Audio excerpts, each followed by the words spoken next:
You've landed on Food Network Challenge, and tonight we're taking a trip back in time to when dinosaurs roamed the earth. You see, 4 cake designers are gonna create dinosaur cakes. We're talking T-Rex and all his buddies. But if that weren't cool enough, these edible dinosaurs also have to go extreme to be worth 10 grand. It's challenge, and it's on. Things are going quite miserably today. Everything that could go wrong went wrong. I'm feeling pretty stressed. It was just a disaster. And it's hard to just keep going. What was that? It's embarrassing what it looks like. They're gonna crucify me.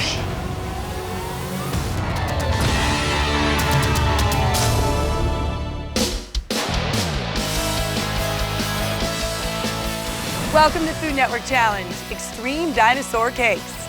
I'm Claire Robinson. This competition is for all those pint-sized paleontologists at home.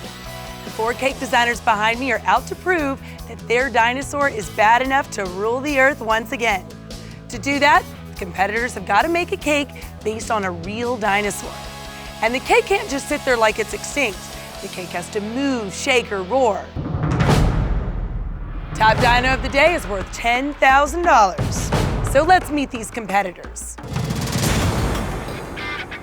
From Fort Worth, Texas, Catherine Ruley. I have a 10-year-old son, and his name is Cade. He's my resident dinosaur expert. Cade has been schooling me because he knows everything about him. I work really long hours at the shop, and he's always patient and tolerant and never complains about it. I want to win the $10,000 so I can take Cade on a special mother and son trip. I want to go big, and I don't want to play it safe. From Chicago, Illinois, Sarah Levy. This is my first time on challenge. We've been practicing really hard in our shop. We have it down to 6 hours in our last trial, so we're hoping that we can work that fast during the challenge. My family's always been extremely close. I'm hoping to make them proud. Family members and friends and long-lost relatives have come together with their own expertise to try to help with the extreme elements. I really want to win because I want to be able to repay all these people for their time and energy. And I think winning can mean a lot to them too. From Greenwich, Connecticut, Stephen Maronian. After 18 years in this business, this is my 4th Food Network Challenge. I haven't won it yet. It's getting under my skin. I don't consider myself a dummy, so I'm hoping I can put all my experience together. I really want to win it. I'm putting everything on the line here. All kinds of different extreme elements, different sugar mediums. This is extreme dinosaurs. It's not, mediocre dinosaurs, so I went all out. And from Fort Worth, Texas, Jamie Holder. Woohoo! I own my own business. The cost of owning your own business is pretty substantial. The building is 100 years old, so we definitely have some issues. If I won the $10,000, we would get some stuff done on our building that is dearly, dearly needed. I think a winning cake doesn't necessarily have to be typical. We're thinking outside the box, so yeah, I think we're gonna win. All right, competitors, think your dinosaur is big and strong enough to crush the competition? Yeah. You've got 8 hours to prove it. Hit it.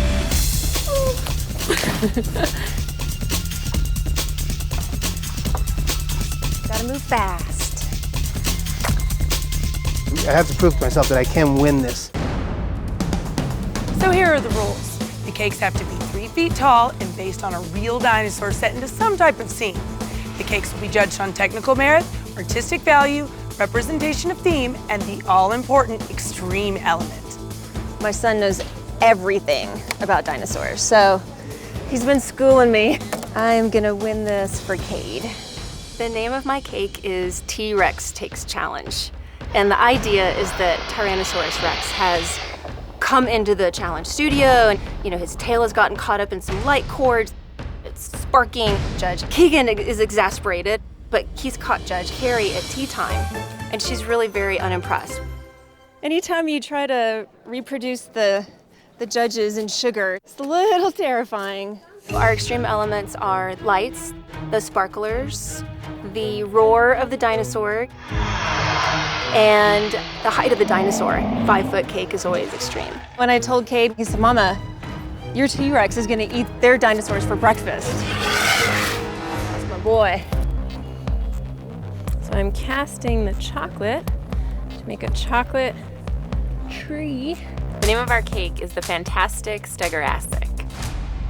We did our research, and Stegosaurus has 17 spikes. It had a pretty flat underbelly, and its head is almost like a bird's head. So we wanted to create an environment, so we have palm trees and this kind of swampy feeling. I think the hardest part about our cake is the movement of the head and the tail. Let's test the motor. We want to make sure it moves. My mom's cousin, Matt, who lives in Florida, builds sets for a living, so that's who we turn to for the motor. It's working pretty good, actually. Okay, I haven't seen Matt in years, and this has kind of given us a reason to talk pretty much every day. I want to be able to surprise him and give him some money. Sarah looks like they're knocking out theirs fast. My assistant, Sunny, is the fastest person I've ever seen. I am her secret weapon. It looks like she's got a good solid start. I was like, is she hiding people under the counter that are helping her? I mean, my God, how did she do that?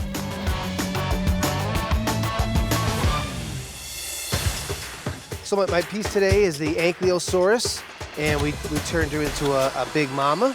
We named our piece Don't Mess with Big Mama, and she's a big Ankylosaurus. I got inspiration from my daughter's diorama she did in school. We made her a girl because we wanted to protect her eggs. She's low to the ground, spiky. We're gonna remote control that tail to hit a carnivore that's trying to attack her nest. The other elements are the little baby's gonna walk across the board, fireworks that light up as if the volcano's erupting, and we have a waterfall. It's a lot of work and stress and pressure. With all these elements, it's nerve-wracking. We really have to use our time effectively. It's worth it when you win it, so that's what I'm banking on. I just want to have an extreme cake. Instead of doing the traditional dinosaur with the volcano setting, we definitely wanted to think sort of outside the box. The name of our cake is Trixie Saves the Day. She is a bakery superhero, our little Triceratops.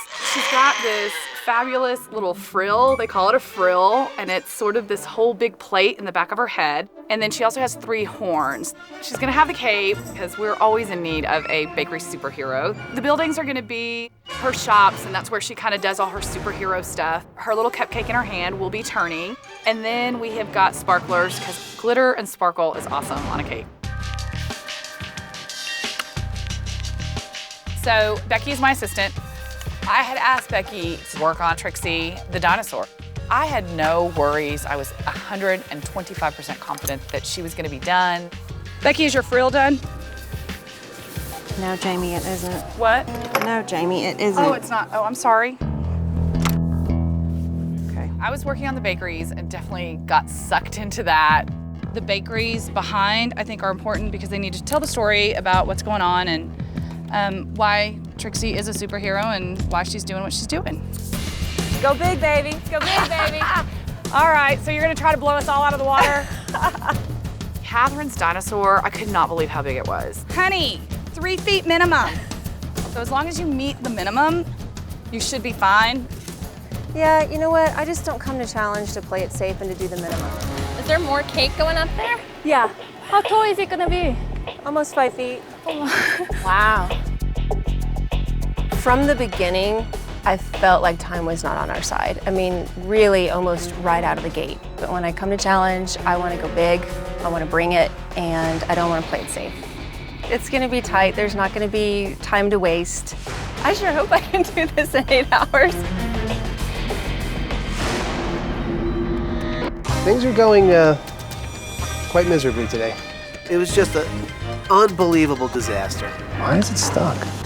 Everything that could go wrong went wrong.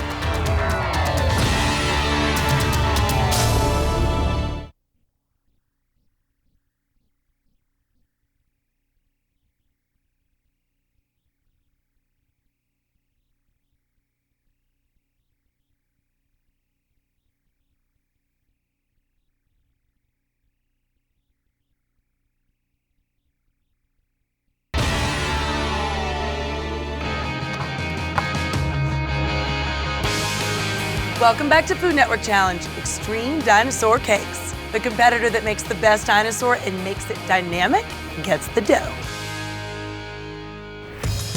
Let me introduce our 3 judges.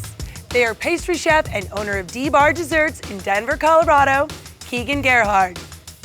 Dinosaur expert and director of project exploration, Gabrielle Lyon. Wedding cake designer and Hall of Fame sugar artist from Tulsa, Oklahoma, Carrie Vincent. I have a question for you, Gabrielle. Why are we so fascinated with dinosaurs? Dinosaurs have this incredible ability to trigger your imagination. They're big, they're powerful. There's a great chance to imagine ourselves in a past. Gabrielle, the Triceratops in Kitchen 4 is a superhero. That might be a risky design. The thing that I do love as an educator is why not have a dinosaur as a superhero? That said, I would love to see the dinosaur be somewhat correct. The position of the horns and the eyes. That's what makes you know you've got Triceratops. Becky, my assistant, started to do Trixie's head. We wanted all the features done, the proportions done correctly, because it is a pretty important part to our design. It's important because that's kind of what puts the Triceratops apart from all the others. We've got 3 different colors of bakeries. Once I started on the bakeries, I became so focused that I think it just kind of sucked me in, and I was like spending time on that. I'm gonna just make sure that taking my time, getting things straight. I want them to be so perfect because I really need that $10,000 to do some repairs on our shop. That's not really super straight. That's kind of bugging me. We're dipping Keegan's glasses framework in the gelatin so they have like little lenses. My assistant Jessica Bender is terrified to have to sculpt Keegan and Carrie. It was nerve-wracking to make Carrie. I knew that she might be more brutal than some people. Catherine is depicting you and Keegan in her piece. Is that risky? All I can say is get me right, or don't do it at all. I think it's a monumental waste of time. I would just, blow me away with a dinosaur. Is Catherine gonna meet the height requirement with that cake or what? It's only 12 feet tall. My strategy is to have more extreme elements than anyone else. Well, I'm trying to make my waterfall here. These are chocolate blocks that have been painted and then coated with sugar lacquer. Hopefully, this is gonna work. I knew I had to start this dinosaur body, but I could get my water fountain to work. It's leaking out the side. What a mess. The major consideration is that you're putting water on your cake. Water melts sugar, so I didn't want water splattering all over the board.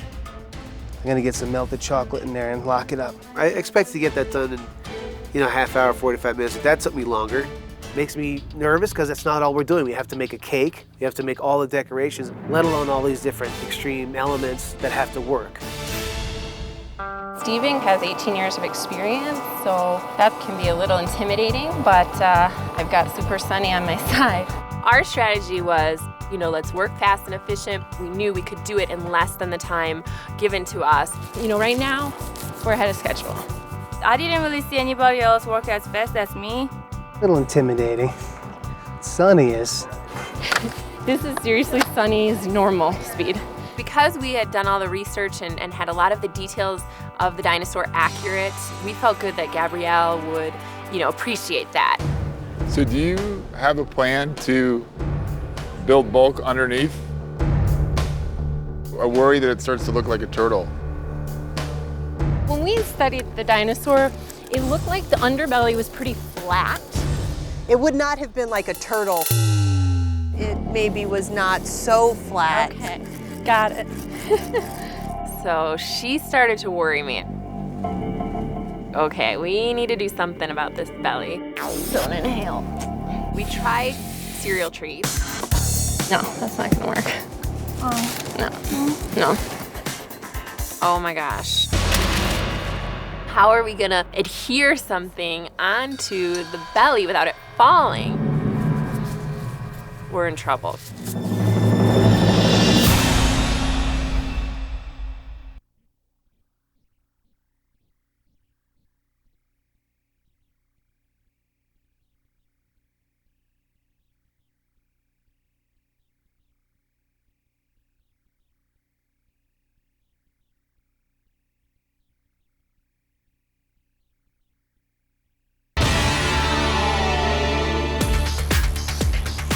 This is Food Network Challenge Extreme Dinosaur Cakes.